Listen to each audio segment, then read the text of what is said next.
इतक्या वर्ष आम्ही राफा नाईक विद्यालयामध्ये आम्ही मतदान करायचो.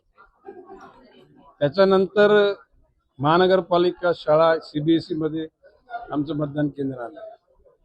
यावर्षी सेंट मेरी मध्ये आम्हाला दाखवलं.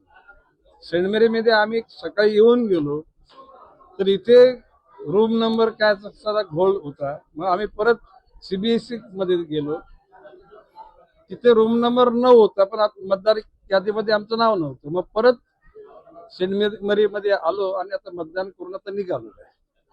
एकूणच निवडणूक यंत्रणा ही टू द पॉइंट काम करते असं वाटत नाही. कन्फ्युजन आहे, त्या कुठल्या तरी दबावाखाली काम करते आणि तणावामध्ये ते काम करतात असं मला वाटायला लागलेलं आहे. मतदार बंधू भगिनी, मी एकच सांगेन, शेवटी हा तुमच्या आयुष्यातला महत्वाचा क्षण आहे.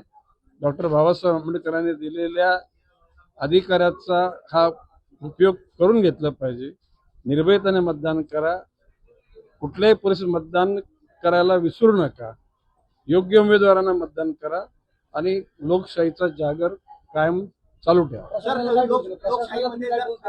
लोकशाहीमध्ये दोन महत्वाचे मुद्दे आहेत, एक हरामाचा पैसा आणि एक दादागिरी. तर नवी मुंबईकरांना गणेश नाईकांचं काय आव्हान असाल? नाही, दादागिरी करायचा प्रयत्न केला पण पोलिसांनी दादागिरी मोडून काढलेली आतापर्यंत. आता दुपारनंतर काय होतं मला माहित नाही.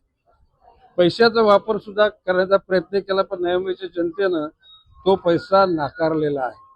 अशा ह्या हरामाच्या पैशाला नवी जनता बोलणार नाही. आपलं कर्तव्य चोख पार पाडेल. ते बॅगा आलेल्या आहेत, त्याची चौकशी. आता ते बॅगा तुम्हाला कुठे माहित असेल ते मला सांगा, आम्ही पण चौकशी. प्रशासनाला काय डोस द्याल? डोस कशाला? प्रशासन हे नवी मुंबईच्या निवडणुकीच्या यंत्रणा ही ढिसाळ आहे असं माझं मत आहे. आणि त्यामध्ये जी ढिसाळपणा करणाऱ्या लोकांच्या निश्चितपणे ढिसाळपणा का गेला याच्या चौकशा करायला निश्चितपणे इलेक्शन कमिशनला आम्ही सांगू.